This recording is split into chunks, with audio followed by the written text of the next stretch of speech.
Yes guys, watch out. Andito na naman tayo sa ating munting farm at yun nga guys, nagkasakit yung mga manok natin. Binubukod ko yung iba, yung mga may sakit para hindi masyadong magkahalo-halo. Tapos may nakapagsabi sa akin guys na isa din pala yung rice hull sa salarin sa pagsasakit ng mga manok, kaya wini-withdraw ko yung mga rice hull. Yan si Mrs. yung ano. Yan. Kita. Yan, buti na lang si Mrs. talaga. Uy, lumabas ka man. Sila yung nandyan, lumabas. Nagduha be. Tapos masamang balita na naman kasi meron na naman tayong naghihingalo. Binubukod ko na. Pero sa ngayon kumakain na siya, tuminom. Pinainom ko na to ng Sulfar QR. Tapos bukas ulit. Sana maagapan pa to siya guys. Yan. So ito may mga sipon pero hindi na masyadong malala. Kaya ano ko na lang kasi nga naglinis si Mrs. yung mga abog. Baka masingot na naman nila. Baka magkasakit ulit. Kaya hinayaan ko muna silang lumabas doon. Ito talaga sila guys, malaki sana yung kanilang mapagpuntahan, mapaggala-galaan. Kaso hindi sila magala-gala. Hanggang doon pa yan guys oh. Yan may mga kahoy hanggang dyan yung ano ko range. Pero ayaw nila pumunta doon. Siguro takot sila, baka may mga ano sila na delikado sila kasi nga may mga damo-damo ba. Kaya hindi sila pumunta dyan. Ito yung ginawa ko para sa mga Rhode Island sana. Kaso hindi ko na lang tinapos kasi ayaw nila pumunta dito. Ito na oh. Nagutom na to.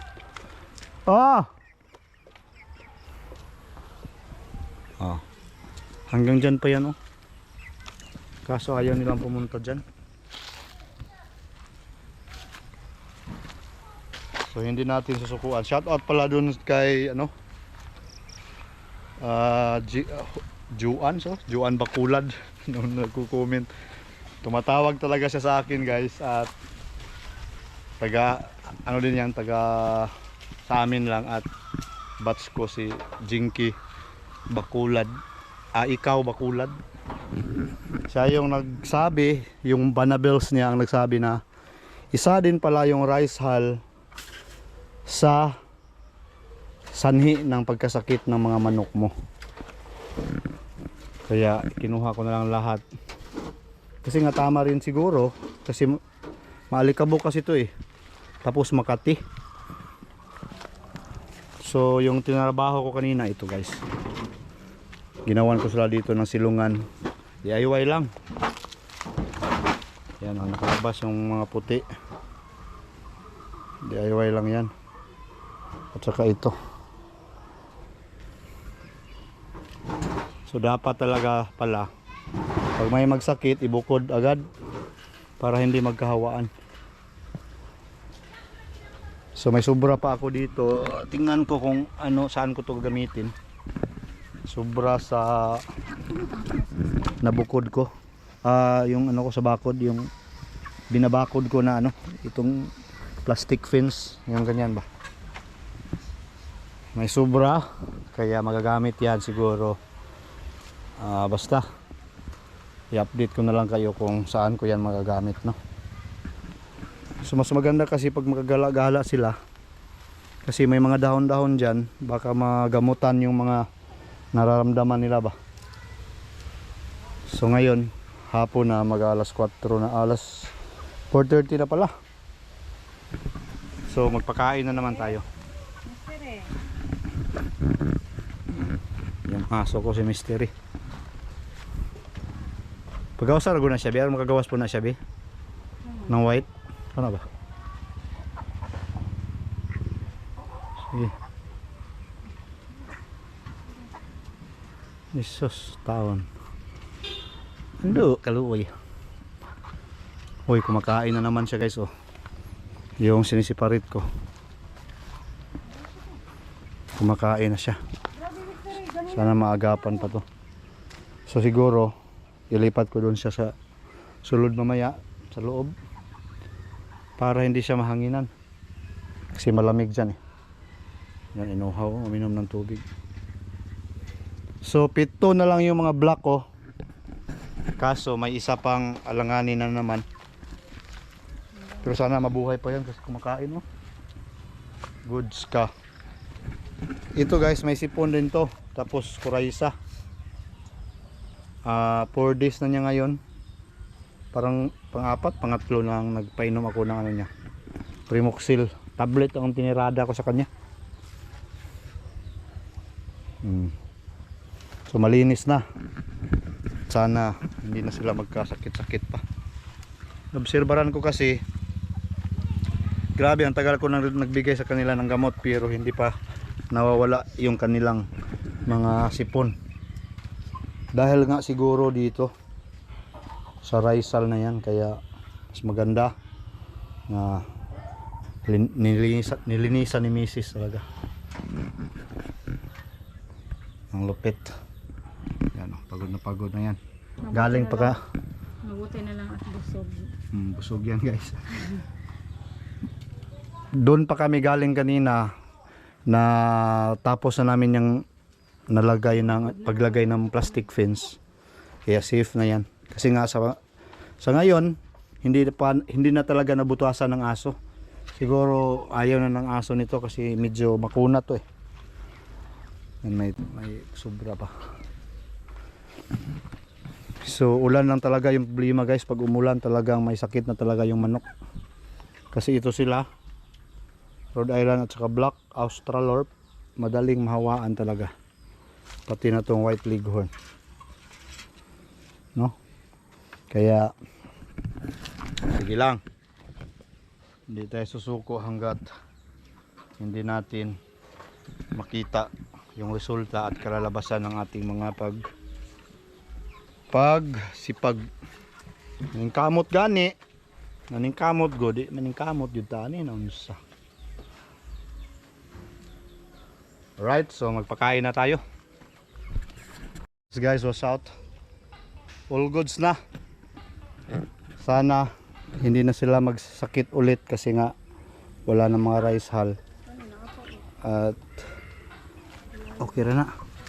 Ito sana makarecover tong 4 na to. Tong 4 lang talaga yung tinamaan guys, oh. Na burot lang naong ba.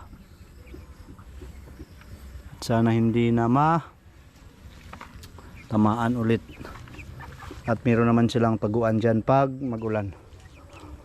Pero walang patungan. Gawan na lang talaga siguro natin ng patungan to. Para makapatong sila dyan.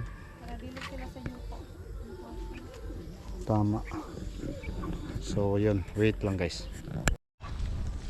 Alright, so guys, was out. Nasa mandap eh. Yan, kumain na sila. Be, yung bamba sa ilalim, inuna ang corn para na sila ito. Yuka sila magpundo. Oh, kanya-kanyang ano to guys. Tapos dito, yun. Wala nang rice hull. Yung mga ano nila pala, patungan.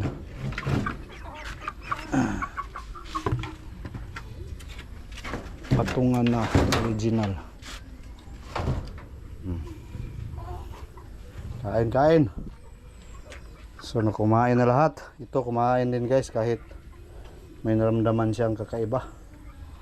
Ito kumain naman dahan-dahan. Dito lang kasi yung iba. Ito ayaw kumain. Uy, pagkaon dito uy. Di patunga pag ano ilang pagkaon bi kay saluan sila di sa mga dili nagdao. Ah, tama. Tama. Dito kayo. Dito ipadapling, dito nga side nga ipadapling.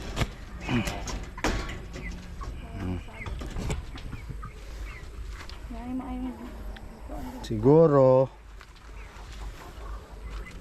ang saka ni sila ipasulod ni or dili. Awayon man pud sila ning block. Mag-away man. Diyan na lang yan sila sa labas. Dayon sa datan ni. Sira ani kay guys, pwede na silang papatong dyan oh. Kung sakaling umulan. Tapos pwede naman sila dyan. At dyan sa ibabaw. Alright, okay na yan.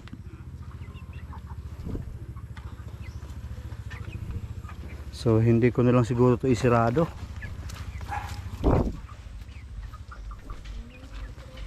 Kaya mahadlok mo po na sa masulod ya.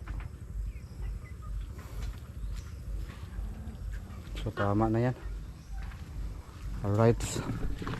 Sign out na ta.